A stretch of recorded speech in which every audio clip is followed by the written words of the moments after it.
Welcome back to Doctor Who Follow on Friday, and today we're going to look at a fan theory. My theory. Is it possible? Is Ribbons sister of mine?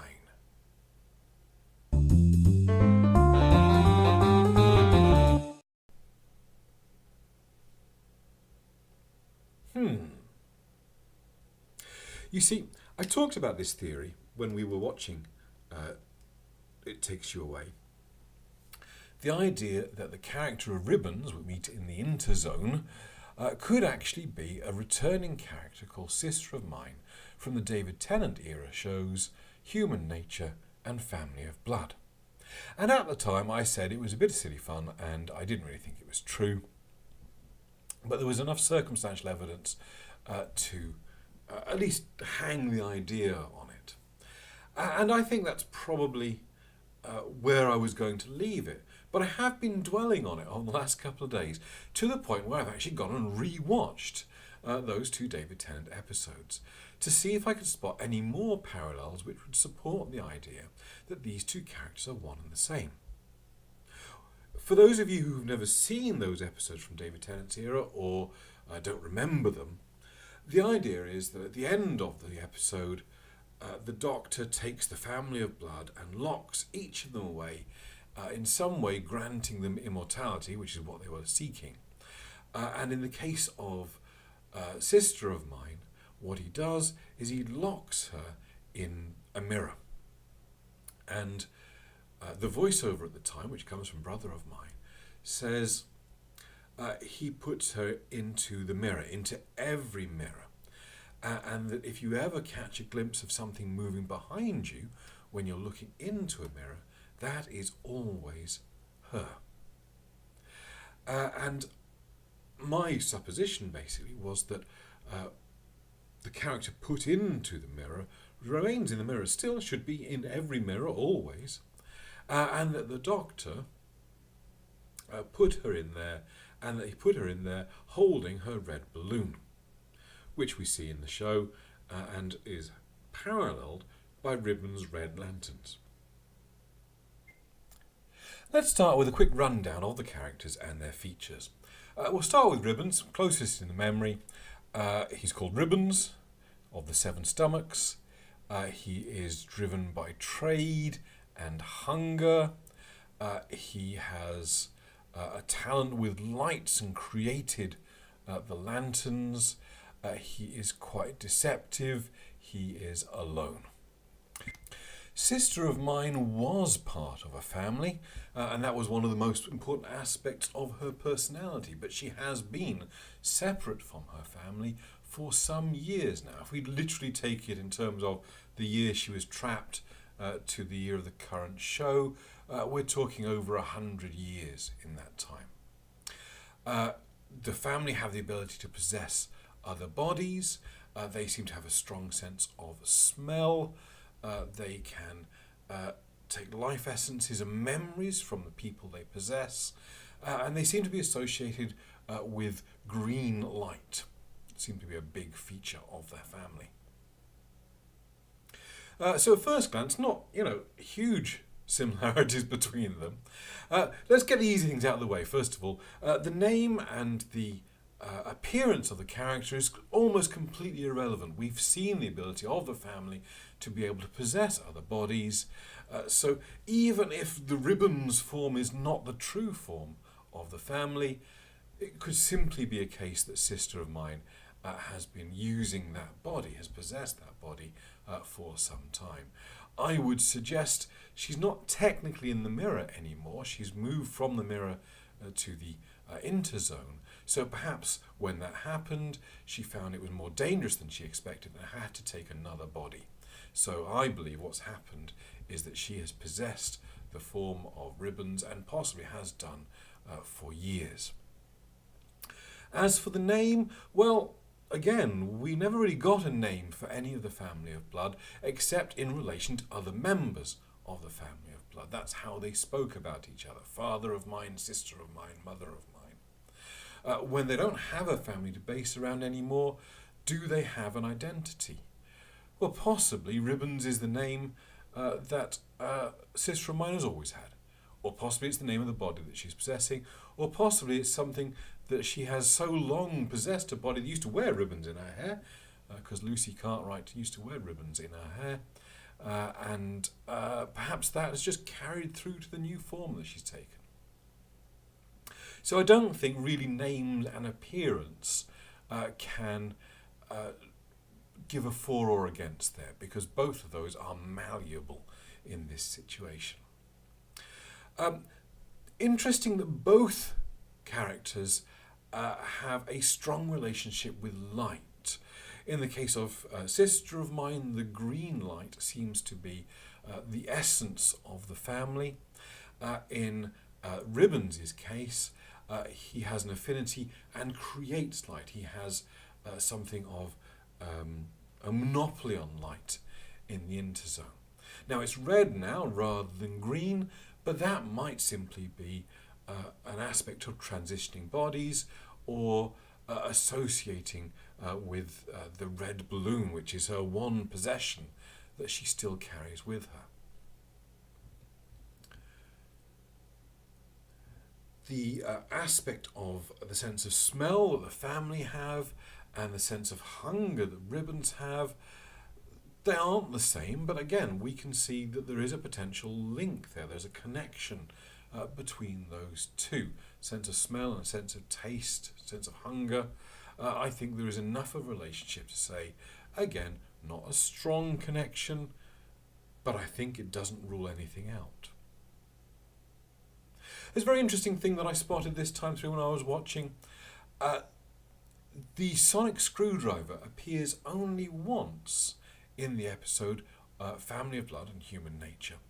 And that is when Martha presents it to John Smith, the Doctor in human form, to try and remind him of his true self.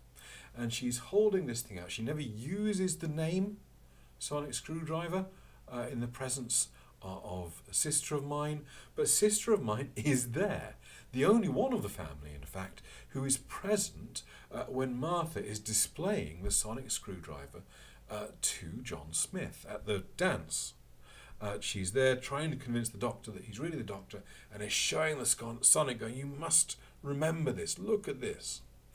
And there is a similarity between the looks of the sonic screwdrivers, of course, and the presentation of Martha presenting this to the Doctor in Family of Blood, and the Doctor presenting it to Ribbons in the episode It Takes You Away. There are parallels there, and if you were going to connect those two, then possibly you might. Interestingly, one thing I did note is that the first time that they refer to the Doctor by anything like a name, we don't get a close-up of Ribbons at the time. It is Graham talking to the Doctor and saying, "Hey Doc, how can we trust this guy?" And we see Ribbons in the background, close enough potentially that you could hear, but we don't get a view of his face. We don't get to see a response to the fact that this character is being referred to as Doc, which anyone who's spent any time around humans at all would recognise as a short form of Doctor. So she knows the sonic screwdriver, she might recognise it in a new form, and she might even recognise the name of Doctor.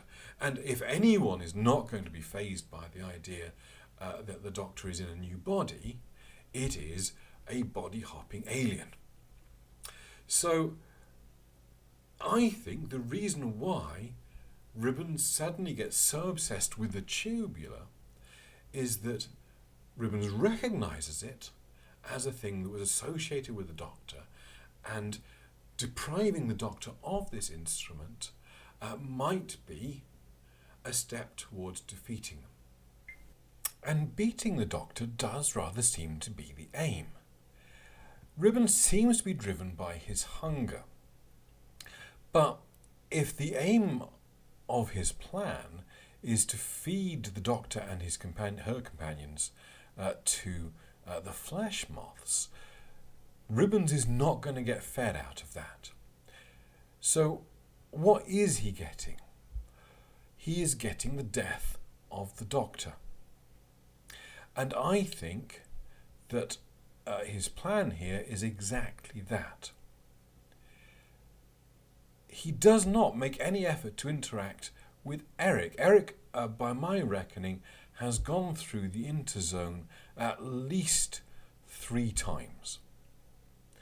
Wants to go in and find the solid track, wants to come out to set up the ruse which is going to keep his daughter in place, and then back through to the solid track universe where he can be with the fake version of his wife Trinna. So he has been through the interzone 3 times, and given how much we see of that, we know that it is likely that Ribbons will have seen Eric at least once. And Eric passed that way, safe as you like. Didn't actually get captured by Ribbons, didn't get fed to any flesh moths, wasn't eaten by any 6-legged rats or birds, was completely unmolested, essentially travelling back and forth through the interzone. It wasn't something that he seemed to be bothered by doing. So why is it so dangerous this time through? It's dangerous because the flesh moths have been summoned by the red light and by the noise that's being made. And that is all about something that Ribbons has done in his interaction with the Doctor and companions. An interaction he makes no effort to make with Eric, who has travelled through space 3 times. Why choose to interact, trap and trick the Doctor? Because, I suggest, Ribbons recognises them and has a grudge to bear against the Doctor and wants to exact her revenge, his revenge, both of them gender swapped and body swapped since the last time they met, which I quite like as well. And that is why I think there is a case to be made that Ribbons is Sister of Mine. Do I honestly think it's true?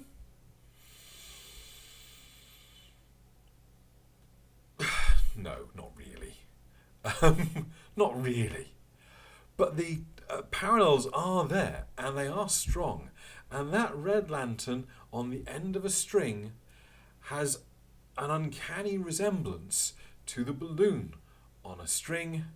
And why make that visual? Why make that visual for something trapped in a mirror dimension? Given that we already know of something trapped in a mirror dimension which has the same visual. I don't think the evidence is strong, but I don't think the evidence is strongly against it either. What do you think? Let me know in the comments down below. That's it from me. I'm back next week for a review of the finale of the season. If you want to see more about Doctor Who from me, click the box over there. If you want to see more about me and writing, click the box over there. Thanks for watching. Cheers.